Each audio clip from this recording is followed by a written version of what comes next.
Brasil é um país bastante sui generis. Por um lado, nós temos uma civilização sofisticada, cheia de problemas. Por um outro lado, ainda nós somos selvagens, desconhecidos, principalmente na Amazônia, né? É quase que impossível a gente deixar de pensar na Amazônia como um lugar cheio de surpresas, uma caixinha de surpresas, não é isso? O que realmente existe na Amazônia? Que civilizações viveram ali? Será que já teve civilizações ali ou não? Uma vez que ela está tão dentro ali daquela área onde os Incas, né, se desenvolveram. Quer dizer, há muitas perguntas ainda sem respostas.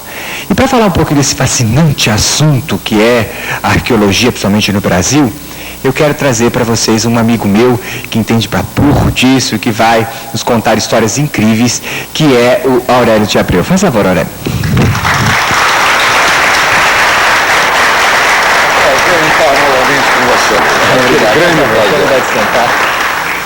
Quer pegar o microfone ali, por favor? Só para vocês localizarem um pouquinho, o Aurélio de Abreu é professor de antropologia na Faculdade Casper Libero e na Universidade de Guarulhos. Além disso, ele é arqueólogo com especialização em cultura indígena das Américas. Não é isso? Agora, quer dizer que né? É o que está por dentro de toda essa coisa misteriosa, porque a gente vê, né, Aurélio, explorar muito a cultura inca, a gente vê uma série de coisas, pelo menos na divulgação, não é? E o brasileiro fica meio assim, esquisito, parece meio misterioso, ou parece que não tem nada a dizer, quer dizer, eu não digo apenas da civilização dos nossos índios, esses conhecidos, né, mas aquilo que foi além deles, né, aquilo que está mais para trás dele. Por exemplo, Amazônia. Existe alguma pesquisa, existe alguma coisa sobre a Amazônia? Em sentido arqueológico? Alguma coisa tem sido feita, mas o número de indagações é muito maior. Meu último livro, um presente para você, observa obrigado. Que aqui embaixo eu digo, além do mais, os mistérios. Além do mais, os mistérios, né? Olha, gente, deixa eu postar aqui para essa câmera, acho que vai dar para ver melhor. Veja bem.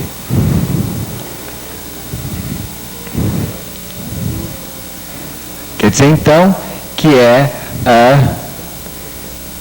Culturas Indígenas do Brasil. Está aí. Não é o primeiro, não, né? Você tem vários, não é isso? 25. Beleza, 25, gente. Quantos anos você está fazendo esse trabalho, né? Bom, eu estou fazendo arqueologia, em geral, desde 1965. Sim.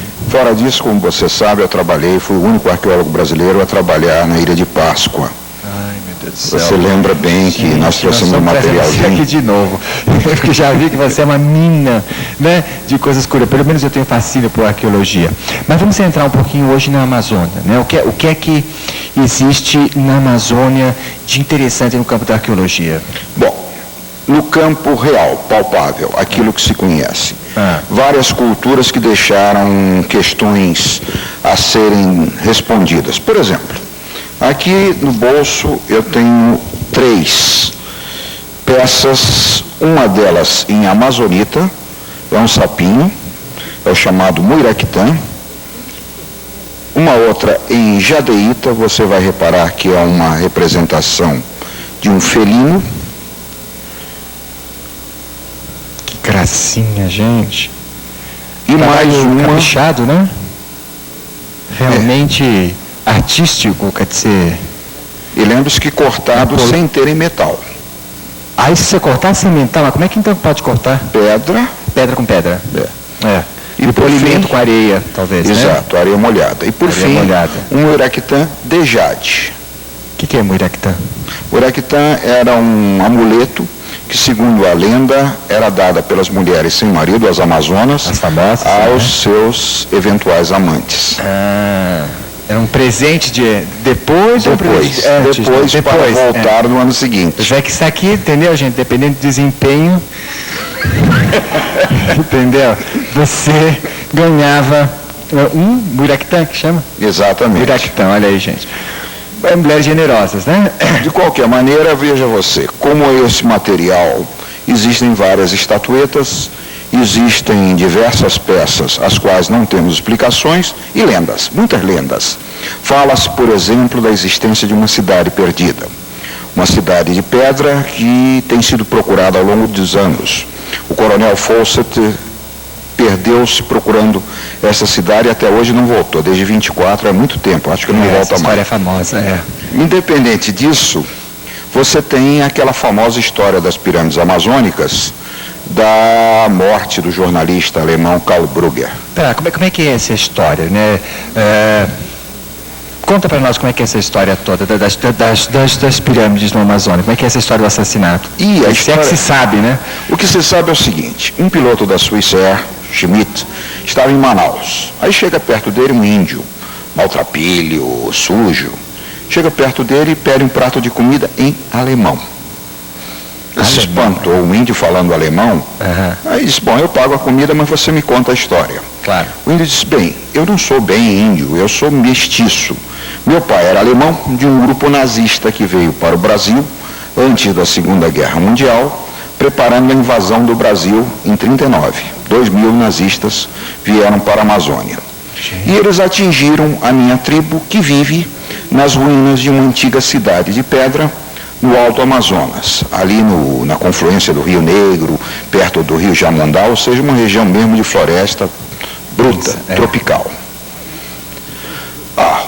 Foi um prato cheio. O piloto suíço achou aquilo uma maravilha, pagou a comida para ele, voltou para a Suíça, contou para o Erich von Däniken. O Erich von Däniken, atrás sempre de novidades, montou uma expedição, veio ao Brasil. O governo brasileiro, sempre cioso, sempre cuidadoso, proibiu o Däniken de entrar na floresta com índios. Por causa daquela coisa dos nazistas terem entrado lá? Também pelos nazistas, também pela proteção da arqueologia, também porque, bom, aquelas coisas do Brasil, não nunca se sabe. O mistério dos mistérios. Mas o maior mistério é eles, né? Bom, aí o Däniken voltou, reclamou, deu uma entrevista para a revista Externa, e a revista Externa mandou para o Brasil um jornalista que era o seu representante para a América Latina. Falava muito bem espanhol, arranhava o português, um rapaz de grande inteligência, o Karl Brugger. Aqui está a fotografia dele. Este moço foi assassinado no Rio de Janeiro. Foi assassinado no Rio de Janeiro em 1984, em janeiro de 84. Por que ele foi morto? Uma coisa estranha. Segundo o companheiro dele, que é esse que está aqui ao lado, um cidadão chegou perto dele, disse alguma coisa em português que o outro alemão não entendeu. O Karl Brugger concordou, acenou com a cabeça e o cidadão que perguntou puxou o revólver e deu-lhe 3 tiros no coração. Mistério absoluto, prende, não prende, Blitzmil, a embaixada alemã no Rio de Janeiro protestou. Quem era o Karl Brugger? Karl Brugger era nada mais, nada menos o autor de um livro que é proibido no Brasil, A Crônica de Akakor, o qual foi editado em Portugal, na Inglaterra e na Alemanha. Ainda é proibido até hoje? Hein? Ainda é proibido até hoje? Acredito que sim, porque só tem essa edição portuguesa. Gente, estamos com um livro proibido, gente. Bom, o Karl Brugger dizia neste livro que ele entrevistou o índio Tatum Canara, aquele índio que falava alemão. O índio contou para ele a história da tribo, a história da cidade em ruína, a história de 3 pirâmides que existiriam na cidade e, mais ainda, que 2.000 soldados alemães tinham vindo e uma parte deles ficou na Amazônia, vivendo entre os índios. Muitos se casaram, miscigenaram-se e viveram por lá. O Karl Brugger, com isso, recolheu as informações, várias horas de gravação e lançou na Alemanha esse livro de Chronik von Akakor, que tem edições em inglês e em Portugal. Em suma, é uma história complicada porque ela atinge a ideia de que haveria uma certa cumplicidade do governo brasileiro de então quanto a essa entrada dos alemães no Brasil. Claro. Lembramos ainda que Getúlio Vargas e o próprio general Eurico Gaspar Dutra eram muito ligados à Alemanha. O Dutra tinha a mais alta condecoração alemã, a Águia de Ouro do Reich. Todo pessoal fascista era afim, né? Bem afim. Eles estavam bem, a ideologia estava ali, né? Ali, né? Bem pertinho. Bom, então essa história vai mais longe. Um avião alemão cheio de suprimentos caiu na Amazônia e isto resultou na morte de um outro cidadão, o senhor Súcuros, que era piloto nazista e que depois da guerra também se estabeleceu no Brasil. Aliás, ele tinha um hidroavião ali na lagoa ali da represa, negócio que ainda está sendo explorado pela família. Acho que você conhece aquele aviãozinho ali, né? Uhum. Muito bom. O Brugger foi assassinado e os amigos dele, aqueles que tinham tentado ir até a cidade perdida e sempre foram interrompidos, foram morrendo um a um. Roldão Pires Brandão, o mesmo cidadão que me deu esta peça aqui, Lerrel de Silibon, quase todos morreram assim. Esse também que te deu essas peças? Esse que me deu esta peça aqui morreu de uma morte assim meio estranha. Foi fuzilado por um pistoleiro que teria sido contratado por alguém e levou um tiro à noite. Coisas estranhas, né? Aquelas histórias. Gente do céu, você não está se metendo nisso também, né, Aurélio? Não, eu escrevi duas reportagens e depois disso, depois de 4 telefonemas, um tanto quanto ameaçadores, assim. Você base, já recebeu? Já. Na base nós cortamos seu pescoço, ou cortamos abaixo do pescoço, assim, pelo menos resolvemos segurar, não é? Quer dizer, mas para você, qual é seu palpite? Quer dizer, que forças seriam essas? Seriam forças das pessoas que moram lá? Seria forças do governo que quer que a população venha saber o que esse passado tão próximo andou fazendo ali com alemães, né? Sabe lá, né? O que pode estar por baixo disso, que o povo nunca veio saber, que esse segredo de Estado, entre aspas. Ou seria o pessoal que mora lá na cidade mesmo? Como é que é? Qual é seu palpite? Bom, nós temos que separar a história em 2 pontos totalmente diferentes. Um deles, a indiscutível, a absolutamente certa, vinda de alemães, de nazistas ao Brasil e de uma profunda infiltração nazista antes, durante e depois da Segunda Guerra Mundial. Note bem, o Brasil até hoje é rota obrigatória de passagem de ex-nazistas e organizações de proteção a agentes nazistas na América do Sul. Portanto, essa gente tinha muito dinheiro, eles saquearam a Europa, eles se estabeleceram em vários pontos, eles não teriam interesse de serem descobertos. Inclusive, a exploração do Jari, ela tem aspectos nebulosos, que até hoje não foram levados a fundo. Há um submarino alemão, sem dúvida alguma, desaparecido dentro da Amazônia, que sabemos que ele penetrou no rio Amazonas. Se saiu ou não, não se soube. É um submarino desaparecido, é um daqueles grandes submarinos de 2.800 toneladas do Terceiro Reich. Sem dúvida alguma, a Alemanha tinha interesses muito grandes na área da América do Sul. A outra parte se insere na legenda das cidades perdidas. Essa legenda foi coberta e foi citada desde o descobrimento. Você disse, aliás, com muita propriedade na abertura da minha apresentação, de que nós estamos realmente muito perto da área incaica. Eu mesmo encontrei ruínas, sem dúvida algumas incaicas ou pré-incaicas, na Bahia, numa expedição que fiz alguns anos atrás. Na Bahia. Que coisa interessante. No município de Brumado. Então, quer dizer... E o que é que se encontrou lá? Pedras? Eu encontrei um resto de uma cidade em pé. Resto de uma cidade? Exato. Isso foi dado no Fantástico na época. Eu não sabia. Bom, então... Existe realmente muita fumaça para não ter fogo por trás disso, claro, em relação à existência de cidades perdidas. Eu vi, aliás, nesse texto aqui eu vi foi nesse que você mostrou uma pequena fotografia de uma cidade, acho que é no seu livro, né, que tem um retratinho de parece uma pirâmide.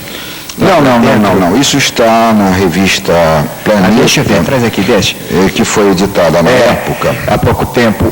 Eu achei interessante, né? Porque como é que pode achar uma pirâmide, gente, no meio do matagal daquele, né? E de repente uma pequena fotografia como essa mostra que...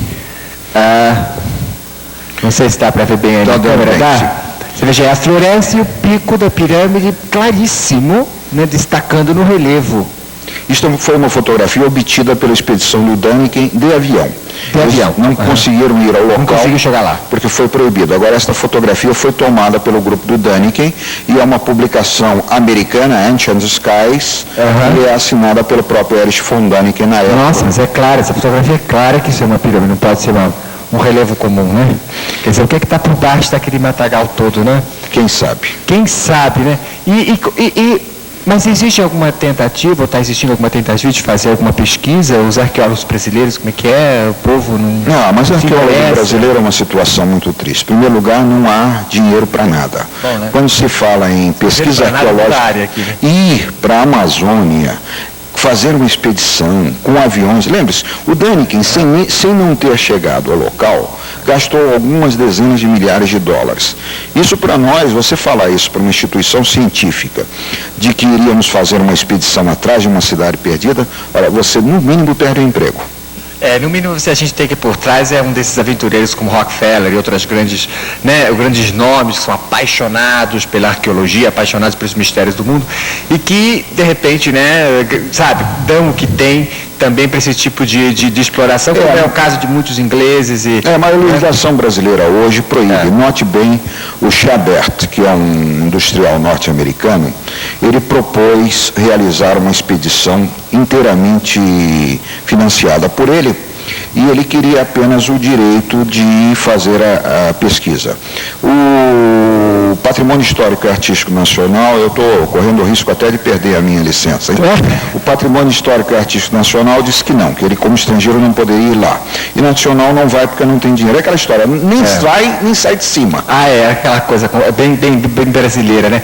Mas aí que está, minha gente, você veja, está ficando cada vez mais próximo o momento em que a gente precisa desvendar esses mistérios, não tem sombra de dúvidas, porque, se você vê, tem Inca até na Bahia, quer dizer, aí o meio, o que acontece no meio. E outra coisa que eu acho interessante, que me passou assim nas minhas fantasias, porque isso é tem incitante para a gente fazer fantasias, quem sabe ainda nós vamos encontrar uma cidade alemã, meia índia, meia alemã ali no meio, uma civilização ali morando por baixo do matagal todo que a gente não tem condições de patrulhar, não tem condições de vigiar. Quer dizer, o que está por trás disso, Quantas outras coisas estão ali atrás, Porque, na verdade, a gente fica sabendo muito pouco do que o pessoal que está comandando aí anda fazendo, De qualquer maneira, está um tema aí para todos nós estudarmos, todos nós pesquisarmos, e acima de tudo para os jovens. Eu acho que os jovens terão muito mais oportunidade quando essa hierarquia velha aí, sair, essa velharada toda sair daí, que acredita que esconder para controlar as coisas melhora alguma coisa, Não acredita na sabedoria, não acredita na liberdade, não acredita na consciência, que a consciência que amadurece um povo e não a ignorância. Então, muito obrigado, Aurélio, por ter estado aqui. Eu que agradeço. E ainda quero que você me venha aqui falar sobre a Ilha de Páscoa, tá bom? É um prazer. Tá, muito obrigado. E muito sucesso ao seu programa. Muito obrigado. Obrigado.